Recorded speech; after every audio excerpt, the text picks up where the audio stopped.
Então, o interessante dessas manifestações que eu notei foi que, como a minha família é do interior de São Paulo, enfim, na região de Ribeirão Preto, eu pude notar a influência da mídia sobre as pessoas que estão distantes da capital.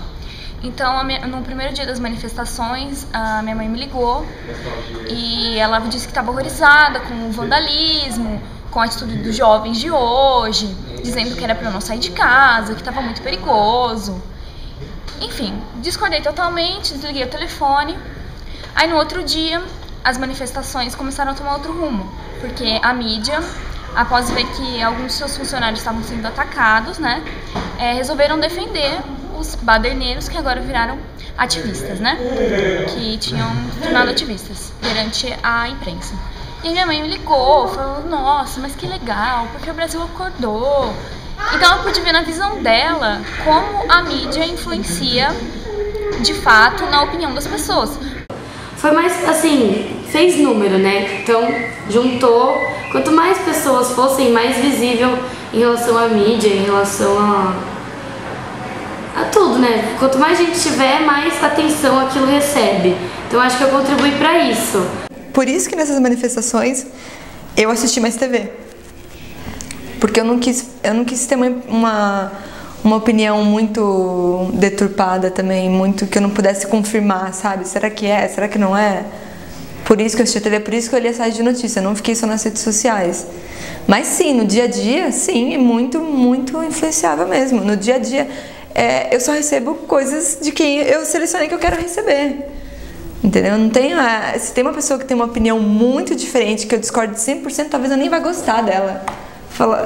O que é errado, claro, eu deveria ter pessoas diferentes, mas como eu tenho esse poder de controlar, e eu não tenho esse poder na televisão, se eu pudesse, eu escolheria. Eu quero que o Jornal Nacional me fale sobre isso.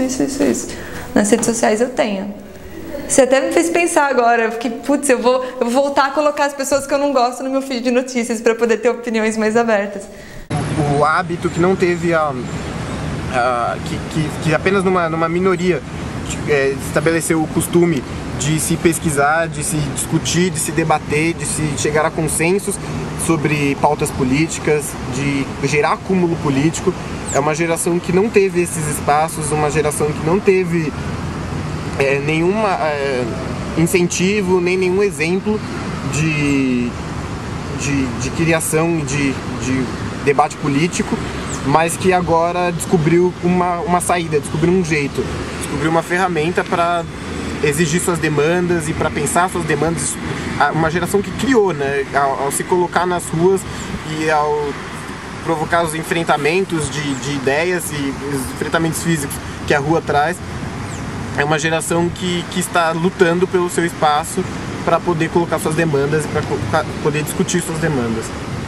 Muita gente, inclusive nas manifestações, muitos grupos de pessoas achavam que o grande problema da sociedade era a política, sendo que na verdade a política é por onde você vai resolver os problemas.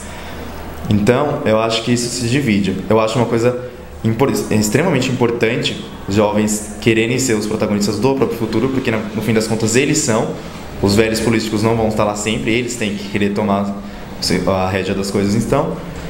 E o que era bonito daquilo foi ver gente de todas as classes sociais se juntando. O pessoal ria das meninas que foram pro Iguatemi conversar para irem juntos para a mas eu acho legal, a primeira vez que os ricos estão se juntando a uma coisa de massa.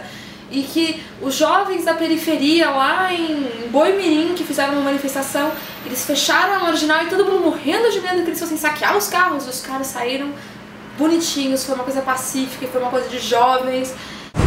Eu acho que o que está em pauta, assim, o que eu fiquei pensando em todas as manifestações é a falta de representatividade da democracia brasileira. Quer dizer, a gente está vendo que você coloca o povo na rua e mesmo assim você não participa do processo democrático, você está longe. Está sendo aprovado um plano diretor agora que vai quadriplicar a quantidade de prédios em corredores de transporte de massa, e ninguém está falando disso, por exemplo. Então qual a nossa representatividade? Se o setor imobiliário vai lá e consegue quadruplicar um monte de área para ele ter terreno para os próximos 10 anos. Isso é mobilidade. Muito mais que eu sair com uma placa contra a Dilma, entendeu? Que é uma coisa genérica que não serve para nada, assim. embora a gente tenha 1 trilhão de meios agora para se comunicar, as pessoas ficavam perdidas. Até um que eu fui no Rio, um protesto, quando a gente chegou ali na parte do centro, entrando mais para os bairros, Brasilândia, a galera não sabia se ia para a direita, se ia para a esquerda, então ficou um negócio totalmente desorganizado. Eu vou reto, e agora? Para onde vai?